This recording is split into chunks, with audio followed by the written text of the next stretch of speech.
Цас сандраад хаврын дулаахан өдрүүд үргэлжилж байна. Өглөөний 5 цаг 50 минут болж байлаа. Урд шөнө нь гинтхэн шийдвэр гаргаад аавтайгаа хамтдаа хөдөөний нэгэн сайхан агаар амьсгалахаар цогоо ахыхаа дуудлагаар хөдлөлөө.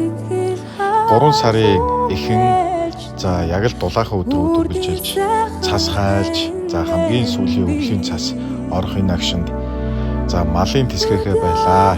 Чон сүргээрээ явж эхэлж байна. Ороон дууссан байна. Хүрээтрээчээ гэсний дагуу нэг амралтын нэгэн өдөр хотоос гараад аавтайгаа тавглаа. Ингээд ер нь бол замын хажуудлын цаснууд хайлаа. Ер нь бол цас ханзраад сайхан дулаахан өдөр болж байлаа. Багнуурт ирлээ. Ингээд орхоох болон бэк найзуудтайгаа хамтдаа баригадаараа нийлж аваад нөгөө айхтар чонны ирэлд хамтдаа гарлаа. Сүүлийн 4 өдөр дараалан 5-6 адуу 3-4 хонь бог зоогөлдсөн айхтрууд сүргээрээ явж байгаа юм байна. Цогоо ахындаа ирлээ. Үнэхээр дулаахан сайхан өдөр байлаа.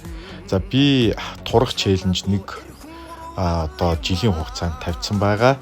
Хөдөө явж байгаа ч гэсэн турах челленжээ хийн. Жинхэнэ хөдөөний сайхан ир энд морио унтсандаа өгч байлаа. Шинэхэн төл мал төллөөд сайхан байна. Цогоо ахын ихнэр маань сайхан бууз хийгээд бидэрт өглөө хөдөөний нэг сайхан зочломтгой зантай тийм л сайхан айл байдаг. Дорооно нисгээд урдлын ингрийн модуудаар нисгэж үзлээ. Амьтан харагдсангүй. Хол нэлээд зайтай сарвч байхаар нь өлийн хувцастайгаа шууд гүүлээ. Нэлээд хүнд хувцастай нэлээд хол газар гүйдсэн. Амьсгаад туулаа гэсэн бас харцсангуу гайгүй. Эренгүүтээ шууд л гар дээр сунаалтуудаа шууд хийлээ. Миний 42 дахь өдөр энэ өдөр тохиож байсан. Өнөөдөр бол миний 72 дахь өдөр байгаа. Нэгсэндээ бараг сарын өмнө хөдөө гарч ижээ. Үргэлэг хийхээр өдөр шийдсэн. Үргэлэгний хүмүүс маань ч морио сайхан имэйлж аваад явлаа. Суудалтаа суулаа. Үргэлэг гэж модон дунд бол тастаж суудаг. Миний урд яг үннийг хэлэхэд нэг чон гарч ирлээ. Гэхдээ надаас өөр хүнлүү буюу өөр суур руу явж исэн учраас би буудсангүй. Тэгсэн хажуу талаас саяны миний зургийг дарсан байна. Миний урдуур явж байгаа гээд нөгөө чоноо хин нь буудалгүй хажуу талын суурны хүн маань харалгүй явуулчихжээ. Тэгэнгүүт дараагийн ам руу орсон байж магадгүй гээд дараагийн амыг дахин үргээсэн чинь суур суугаагүй суудлаар гараа авчиж.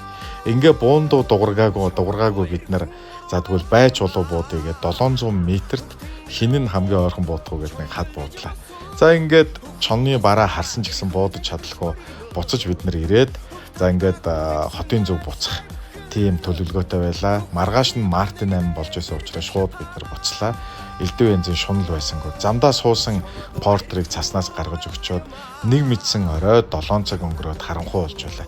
Тэгэнгүүт бид нар шууд шөнийн дурангаа замдаа тавиа явъя гэсэн чинь харин хамгийн сонирхолтой нь хэсэг адуу харагдаад адууны цааталт нэг 2 салангад юм байхаар нь түр байж байгаарэ гэд дурандаа таарсан чинь харин юу вэ?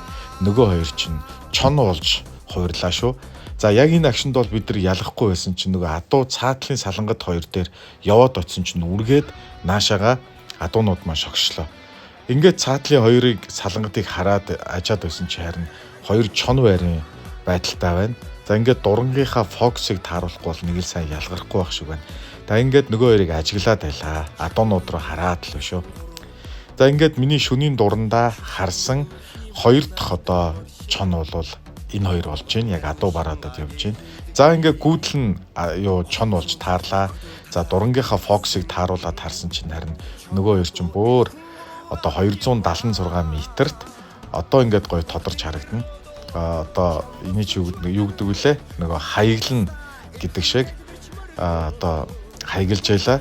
Нөгөө хоёр боохоогоо 276 метрээс дүнчээгээд бодсон чи харин нэг л зайтай хол санагдаад болдгоо. Тэгэхээр тэгвэл өшөө цөмөөрөө дөхийгээд нөгөө хоёр л чинь дөхөхөөр шийдлээ. Ер нь нэг жоохон ажиглж байлаа. Бидрээс айсан шинж байхгүй шүү. Баруун тийшээ нөгөө хоёр маань шогшоод эхэллээ. Энд бол мод харгуул байхгүй, задгаа уул сул байгаа. Дагаад нэг зөөлөн жоохон явлаа, гэрлээ унтраагаад явлаа. Адуунууд маань нөгөө боохонууд руу хараад гайхаад зогсцсон. Бид нар яг боломжтой нөхцөлийг хүлээгээд бас нэг сум тавиул тавьчих гэсэн бодолтой дагаад хөдлөлөө шүү. Нилээн хоёр том чон байрын надад бол санагдчихлаа. За ингээд дурангийнхаа уг нь юугийн тавьсан байсан бол спикерийн микрофоныг опен болгоцсон байсан бол гоё уур амьсгал мэдэгдээд үгнийх гоё байдаг. Тэгээ микрофон дааж хаалттай байлаа. За ингээд нөгөө хоёроо дагаад ингээд явж ялаа. За одоо жолооч манай машиныхаа одоо болох юм биш үү буудаач гэд бид нар ганцхан дурантай нөгөө дурангаараа л ингээд хараа яваад байгаа санаатай. За нөгөө хоёр чон маань зогсох шиг боллоо. За зогсоороо гэж зогссон чинь харин дуран шууд автоматар унтарчлаа. За ста нэг хөгийн юм боллоо. Нөгөө хоёр чон маань алга болцсон. Ойролцоогоор 1 минутын хугацаанд бүр орилдоол юу болчихоо гэсэн харин нөгөө хоёр чон маань урд бидний урд тариаж ил. Яагаад юу болчихоо гэд ингээд гайхаад нөгөө хоёр чоноо араас нь хөөгсөн чинь хад руу ороод байхгүй. За ингээд бөөм хөгийн чирсэн.